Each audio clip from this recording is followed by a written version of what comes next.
சமக்ர சிக்ஷா திட்டத்தின் மூலம் மத்திய அரசு வழங்கிய ரூபாய் 1050 கோடி நிதியை அமைச்சர் மகேஷ் ஏப்பம் விட்டதாக தமிழக பாஜக தலைவர் அண்ணாமலை குற்றம் சாட்டியுள்ளார்.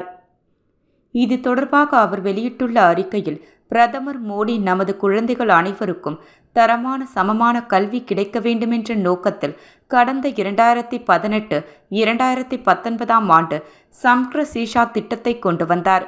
இந்த திட்டத்தின் சிறப்பு அம்சங்களில் ஒன்றான தகவல் தொடர்பு தொழில்நுட்ப கல்வி தொடர்பாக சில விதிமுறைகளை மத்திய அரசு வகுத்துள்ளது.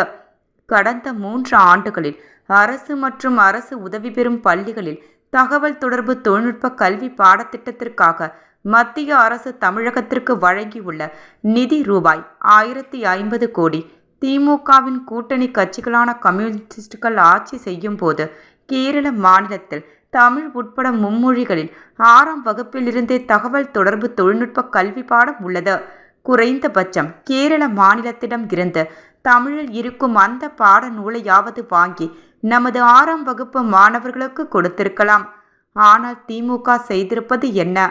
இல்லம் தேடி கல்வி திட்டத்தில் செயல்பட்ட தன்னார்வலர்களை கேரள மாநில அரசு நிறுவனமான கெல்ட்ரான் நிறுவனத்தின் கீழ் மாதம் ரூபாய் 11,500 ஊதியத்தில் அலுவலக பணியாளர் மற்றும் தகவல் தொடர்பு தொழில்நுட்ப பணியாளர் என்ற புதிய பணியிடத்தை உருவாக்கி பணியில் அமர்த்தியுள்ளது. தமிழகம் முழுவதும் கணினி பயிற்சி பெற்ற பிஎட் பட்டதாரிகள் 60,000 பேர் இருக்கையில் அவர்களுக்கு பணி நியமனம் வழங்காமல் வஞ்சித்திருப்பது ஏன்? கடந்த 3 ஆண்டுகளில் சமக்ர சிக்ஷா திட்டத்தின் கீழ் தகவல் தொடர்பு தொழில்நுட்பம் மற்றும் டிஜிட்டல் செயல்பாடுகள் பாடத்திட்டத்திற்காக மத்திய அரசு தமிழகத்திற்கு வழங்கிய ரூபாய் 1050 கோடி எங்கே சென்றது? அரசு மற்றும் அரசு உதவி பெறும் எத்தனை பள்ளிகளில் ஐசிடிபி லேப் செயல்பாட்டில் உள்ளது? ஏன் 6ஆம் வகுப்பிலிருந்தே தகவல் தொடர்பு தொழில்நுட்ப கல்வி தனி பாடமாக அமைக்கப்படவில்லை?